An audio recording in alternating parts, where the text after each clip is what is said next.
Joey from DayJobHacks.com. Today I'm going to go inside one of my search ads campaigns and we're going to optimize it. How to optimize search ads campaigns to turn them profitable. We're going to go into one of my campaigns where I've spent $1,200 in the last 5 days and pretty much made a little bit of profit so far, but I want to make a lot more profit. We're going to go in and look at the data, how I would optimize my search campaigns when starting out the campaign, some of the things that I consider with the data that I've received, and what tools I use to do that. So if you're running any type of search ads campaigns, this video should help you in seeing what other people are doing to optimize. But again, if you see anything I'm missing, please comment below. Tell me how I might be able to improve my own campaign here, okay? So hopefully you enjoy these types of videos. If you do, don't forget to subscribe to my channel, and let's go into my computer and have a look at this campaign. We're going to talk about search ads and how to optimize search ads. All right, welcome to the inside of my computer here. This is inside the Microsoft ad account I'm using. It's a search ads network. I also do a lot of Google ads and Facebook ads on my channel, as well as in our training at powerhouseaffiliate.com. If you want some more of those resources to find out how I got to this point where I'm spending money and making profits with CPA marketing, then simply come to the YouTube channel, search for Google or Bing or whatever else you want to do, or check out our membership information inside Powerhouse Affiliate, where we do have some specific training, especially on Google and Bing and other traffic sources. Inside our webinars section here, you'll see that we have done a recent training on Google ads, how to run Google ads as an affiliate marketer running offers similar to what I'm doing today. We also have case studies in here that you can see. I've done a Microsoft Ads e-commerce offer case study, which is basically showing exactly how I set all of this up. Know that it is an e-commerce offer. It is a gadget and I'm running it. I'm getting paid roughly $35 US per conversion, and I am spending this money in Canadian dollars. So even though it says 36 CPA, that's what it's cost me per conversion. This is Canadian dollars. $35 US works out to roughly, we'll say $45 maybe, or somewhere around there. So I'm actually making a profit, but I'm not making enough profit. And in fact, if I go back to the last 5 days, it's actually a little lower. So we're going to optimize this campaign. We're going to go through the steps that I'm going to take. We're going to talk about the data, how to make sure data is correct. So the first step I'm going to do here is I'm going to start at the highest level. A lot of people, especially on YouTube, are saying you start at the keyword level. In my opinion, you don't start at the keyword level. For those of you that don't know what I'm talking about, please watch my other videos. I'm not going to explain what keywords are and how to find keywords, all that stuff. You should know that if you're watching how to optimize your ads, okay? So again, watch those other trainings. But anyway, so what I'm saying here is I want to make sure my data matches. So we're going to go from Monday till today. So I'm going to change these stats to 22 to 26. So February 22 to 26. Today is Friday. So I'm actually doing this on the fly here. And you can see now my CPA has gone up to 47 Canadian. So I'm losing about, we'll say $2 per conversion right now on 22 conversions in the last 5 days. So I need to optimize this and get it to a point. So I haven't done anything, and that's the thing. The first thing is give it enough data to actually make decisions. So I've actually let this run since February 22nd for 4 days. A lot of people are sitting here, you know, making changes every hour or every day on their campaign, and they're not getting any information, and that's how they fail. So make sure you're giving it enough data. So the next step I want to do is I want to make sure I have a third-party tracker to make sure I'm reading the right data. So to do that, I use CPV Lab Pro. If you're not using a third-party tracker, you're setting yourself up for disaster, because there's probably more than 22 conversions here, because Bing is going to be missing conversions. The reason why I do conversion tracking on Bing, so I can get these conversions, is so I can make some general decisions around the information on Bing. But really, to get to the real raw data, you have to track it yourself. So let's look at the campaign stats here for the search gadget campaign from the 22nd to the 26th. It says 19 conversions, but I'm going to update the data here. I'm running it through a CPA network, and if you're using a tool like CPV Lab Pro, dayjobhacks.com/CPV Lab Pro, and you can actually check it out. They have a whole bunch of training. So anyway, what I'm doing is I'm actually tracking all of my keywords and all of my ads through this platform so that I can get my own data, and then all of the conversions that register on the CPA network are getting information as well from this tracker, so I can update my conversions. And to do that, I'm going to grab my conversion data from my CPA network and I'm going to update my conversions here. So I'm just going to do that now quickly so that I can make sure. And I've already copied all the sub-IDs. So these are all the sub-IDs that have converted over the last 5 days from my CPA network. I can grab that sub-ID report from my CPA network. I'm going to save it. And let's see if that changes the number of conversions now. As you can see, now it says 24 conversions inside CPV Lab Pro. So 24 here, and Microsoft is saying 22. So there's 2 conversions that are missing. So I need to make sure I understand the data and making sure that it's accurate, okay? So I'm gonna be relying more on my third-party tracker because it's showing more conversions. However, I'm still going to be using some of the data here inside Bing, basing my decisions on some other data that I can't get in my third-party tracker. So for example, the first thing I'm going to look at is my ad group level. So I'm going to click on ad groups. And one of the pieces of data that I can't really get well enough in my third-party tracker is the segmentation ability here. So what I want to do first is basically segment some of these higher level areas that I want to focus on. So I can go by time of day and all that kind of stuff. I'm not going to do that yet. What I want to do is look at the network first. Now I've done a video previously on search partners, okay? So you can see here I'm running search partners on this campaign as well as Bing and Yahoo search as well as AOL search. Now if you want to watch another video about search partners, you're going to see that I spoke about the fact that I am getting conversions on the search partners when before I thought you couldn't. In fact, you can see here the CPA is lower on the search partners than on Bing and Yahoo search. While they're still very close, they're a little above my CPA. So this isn't going to really affect yet if I was to pause one of these major pieces here. So I'm going to keep that going and keep them both going, but it's good to keep an eye on this. And inside my third-party tracker, I can start looking at specific partners that might be eating up my budget so I can bring down the price that I'm paying on the whole network of syndicated search partners. For example, if I come in here and I choose options, I'm just going to come here and I'm going to select the referrer domain, okay?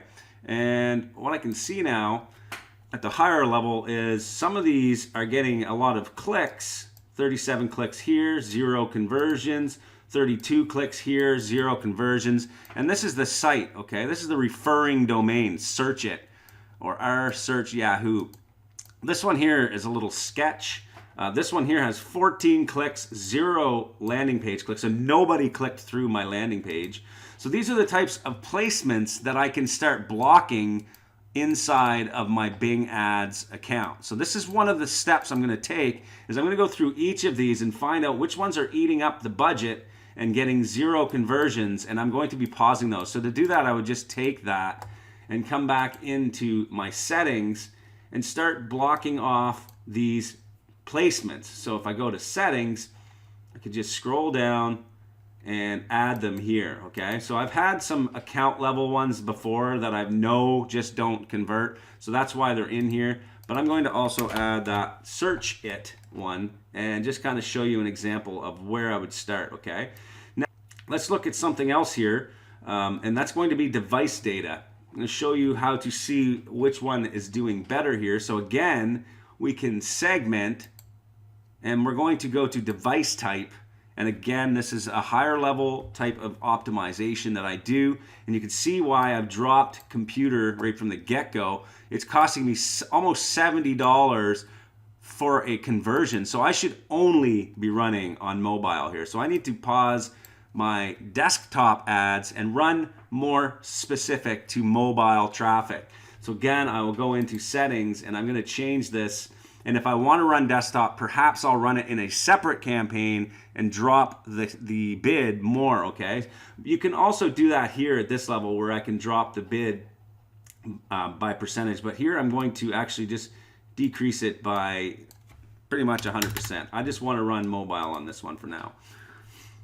So I've saved that. Now there's a big change, and I haven't even touched the keywords yet, okay? These are big changes to the campaign that should help just overall before I start getting into the nitty-gritty data.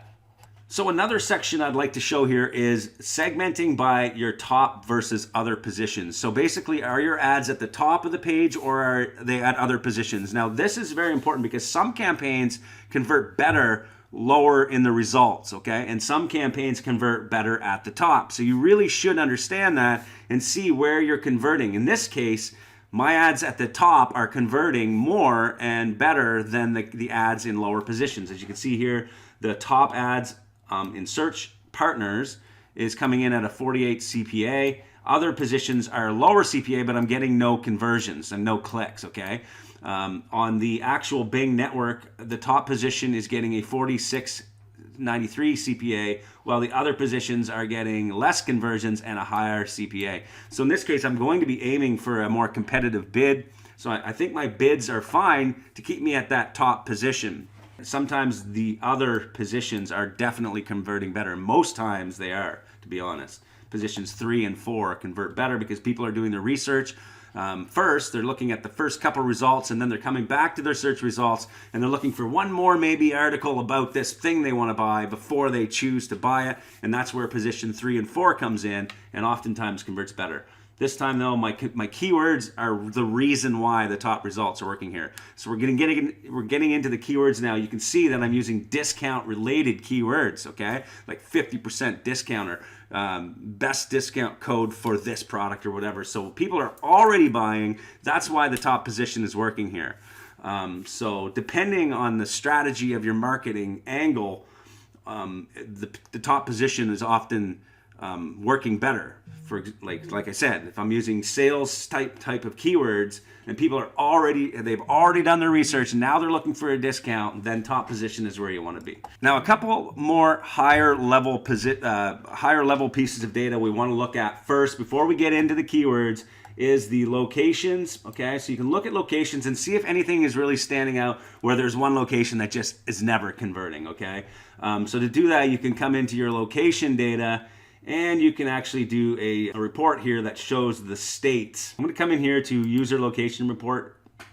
I want to see if there's any states that are getting a lot of clicks but not converting. And really, again, not a whole bunch of data yet, but you can see this data here, and you want to keep an eye on it and make sure. I'm going to customize this so I'm taking out the cities. I'm going to modify the columns here and take out city and the metro area. Just want to go with state here, so I'm just going to apply that for a second. And now you can see I can see just the states here.